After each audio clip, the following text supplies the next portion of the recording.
Alright, so today's video topic is about dimensional consistency and analysis. So let's get started. So we'll first talk about dimensional consistency and what that is, and then we'll talk about dimensional analysis and some step-by-step instructions on how to do that. Alright, so first we have dimensional consistency, which is basically determining if an equation is dimensionally consistent, as the name may suggest. But in other words, it's basically asking if the units on both sides of the equation match up. So we have two examples here. This first one is actually a constant acceleration equation, so it will be dimensionally consistent, but kind of analyzing why that is, we have x is equal to x initial plus v initial times t, which is time, and that v is velocity, and then plus 1/2 a, which is acceleration times time squared, and that x is just position. So first we could kind of convert each term into their units, just their units. So we have the meters is equal to meters plus meters over seconds times seconds, and those seconds cancel out, and then plus meters over seconds squared times seconds squared, and those second squares cancel out. And at the end of it, you see that both sides of the equation are in units of meters, making it dimensionally consistent. And then the second example is an example of something that isn't dimensionally consistent. So we have time is equal to time plus acceleration times 1 over x. And converting that to units, you'll see that the first term on the right and the left side do match up into seconds. But if you look at that second term on the right, it's meters over seconds squared times 1 over meters. So the meters will cancel out, but that leaves you with 1 over seconds squared, which is not the same as the rest of it, making it not dimensionally consistent. All right, so dimensional analysis is basically just trying to find an equation for an object based on what variables it relies upon. And there's a set of instructions we can follow to do this, and then we'll use it on this example here. And this example is that we're going to find an equation for the period of a pendulum, which basically we're just looking for how much time it takes for one complete cycle. If it has a length, mass, gravity, and a constant k, and that constant k is not going to have any dimensions. So the first step is to write a list of the relevant variables and their dimensions. So we have the variables time, length, mass, and gravity. We have their corresponding dimensions there. All right, and the second step is to write out an initial equation, and we're going to add variables as powers to each of the non-constant terms on the right. So you'll see length to the x, mass to the y power, and lastly gravity to the z power. And then the third step is to substitute in the dimensions and simplify it. And by the end of this, you're going to make sure both sides have the same number of terms. So yeah, substitute in the dimensions there, you can see on the top. But you see that two terms have length in them, and you're going to make it where there's only one length term. So when you simplify it, it's going to be the one length term is going to be length to the x plus z power. Yeah, and there's that, and the rest of it's pretty self-explanatory. If you don't know, when you have something in the denominator and you want to bring it to the numerator, you just make it a negative power. So that's why the time is negative 2z. And then on the left there, we already have the time to the first power, but we're also adding length and mass to the 0th power, because if you don't know, anything to the 0th power is just 1, so that's still basically the same equation, but we're just making sure that there is a length and mass term on both sides too. All right, and now we have step 4, which is to equate the powers on each term and find each of their values. So you'll see we have length, mass, and time units on both sides, and they each have powers. So you'll equate those powers. So the length has 0 on the left, and then x plus z on the right. So those are equal, and then you'll do the same for the mass. 0 equals y, and then for the time, which is 1 equals negative 2z. So you can find the values of the powers by doing this. So we already can pretty easily see that y will be 0. And then z is the next one we can figure out by using that bottom one. Simplifying it, we get z is equal to negative 1/2.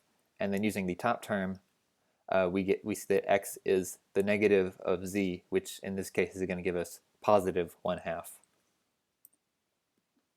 All right, and then the last step, step 5, rewrite the equation from step 2 and simplify it. So the k is back because we're using that equation from step 2.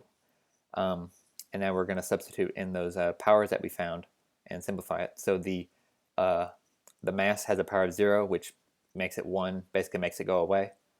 And so when we simplify it, both of them, both length and gravity, are to the 1/2 power, but the gravity is negative 1/2. And if you don't know, if something's the 1/2 power, it's the same as square rooting it. And since that gravity has a negative 1/2, it'll be a reciprocal.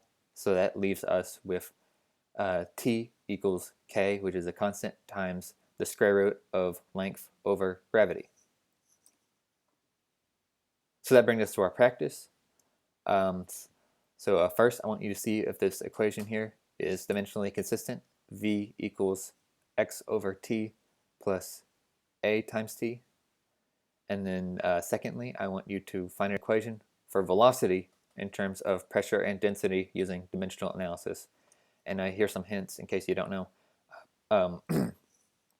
Pressure is equal to force, and force, if you don't know, is equal to mass times acceleration. So force over area is pressure, and density is equal to mass over volume. So take some time to do that by yourself now. I'm going to start going over the solutions. So once you have yours completed, you can continue and compare with my solutions and see what you got. So I'm going to start doing that in 3, 2, 1. Right, so first we have the v, which is velocity, equals x, which is position, over t, which is time, plus a, which is acceleration, times t, which is time. So we convert all that to their unit forms. So we have meters over seconds is equal to meters over seconds, which pretty self-explanatory, that's right. And then that second term is meters over seconds squared because it's acceleration times seconds. So that's going to cancel out one of the seconds on the bottom, which leaves it at just meters over seconds, which would make that dimensionally consistent. All right, so secondly, we have this trying to find an equation for velocity that uses pressure and density. So first we're going to make a list of the variables and their dimensions here. So we have velocity is length over time, of course. Pressure is newtons over length squared, which simplifying that to our mass, length, and time will be mass over length times time squared. And then lastly, our density is mass over volume, and that volume is going to be length cubed. So second, we're going to make an initial equation.